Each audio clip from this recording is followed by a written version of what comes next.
Potrudil se bom, da bom dokazal, kakšen vpliv ima to jareninsko vino na svetovne in domače dogodke. Ko se je v Kaliforniji izvedelo, da je zlato medaljo in ostale medalje prejelo vino s Črnkotove kmetije, je pa predsednik Bush osebno naročil veleposlanikom Združenih držav v Sloveniji, naj lastnoročno izročita medaljo v imenu Združenih držav.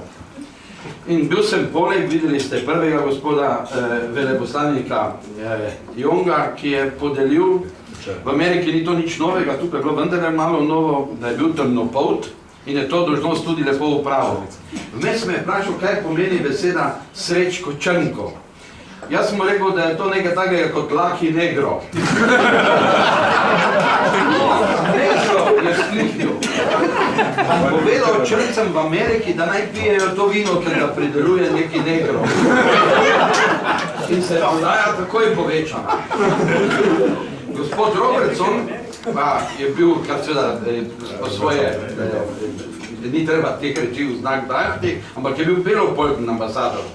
Najrajši je imel ravno Črnkotova bela vina in je rekel, da bo priporočal vsem belcem v Ameriki, čeprav kot rečeno noveden se ga ni zanimal rasizm, da naj pijejo belo vino. Tako so zdaj že oboji pili, eni zaradi Črnkota, drugi pa zaradi belega vina. Takrat je pa Silvo rekel, veš kaj, tam je veliko tudi rumenopoltih, pošljimo rumeni muškari. Rumeni muškari. To tak prodajni uspeh Črnkotovih vin v Ameriki.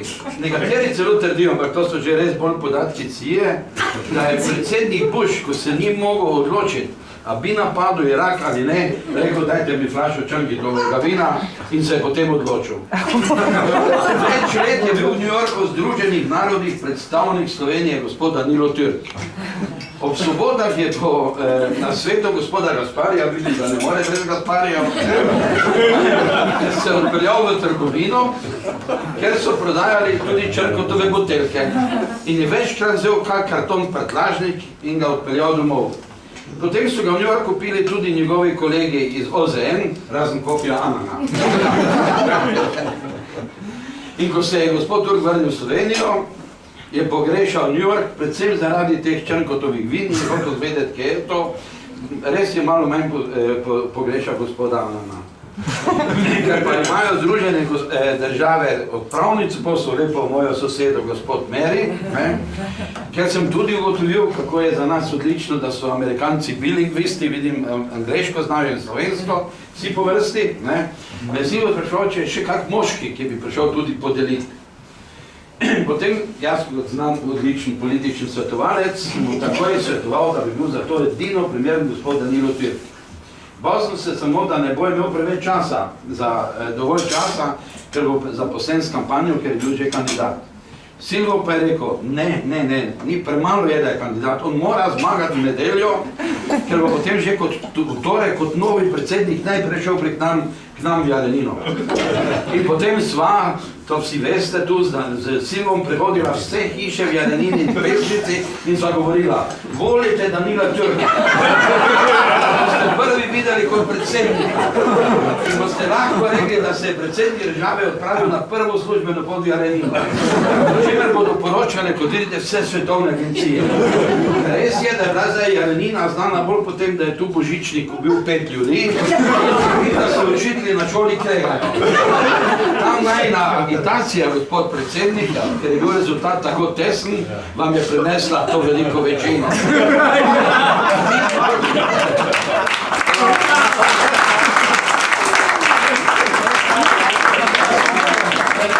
Bi rada, da na to ne pozabite, ne povabite na dvor. Tudi vaš kandidat, veste, bi vas mogoče premagal, če bi tudi on pil to vino. Ne pa samo medice pri štantih, nažegnanih in na protestih. Mislim, da sta se iz te kampanje za prihodnost naučila tudi kaj naša dva draga župana iz Pesnice. Edino, kar Silvo obžaluje, je rekel, da pa je ne drži, kar vam je so očitali ob koncu kampanje, da ste bolj delali za Jugoslavijo kot za Slovenijo. Ker če bi bilo to res, bi ga zdaj pili tudi v Jugoslaviji. Ne, da sem v Sloveniji. spet pa računam, ampak jaz mislim, da se moti, da tudi z meni se ne gre hecat, ampak da ga bo zdaj več pili v Turčiji. In pogledajte, danes smo tukaj raznih strank, Mariborčani, Duplečani, Jareninčani, Pesničani, taki, ki se med seboj si kdaj rečemo reče Obiks kot dober dan, ampak smo vsi danes tako dobre volje, ker ste vi predsednik, ki združuje.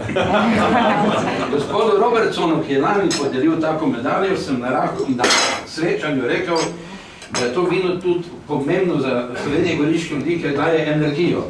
In predno sem šel sem nekje prebral, da v teksaških rafinerijah preučujejo, ali bilo to vino dobro tudi za alternativno energijo. To bomo šele videli. Vsekakor pa se Črnkotovem vinu piše velika prihodnost.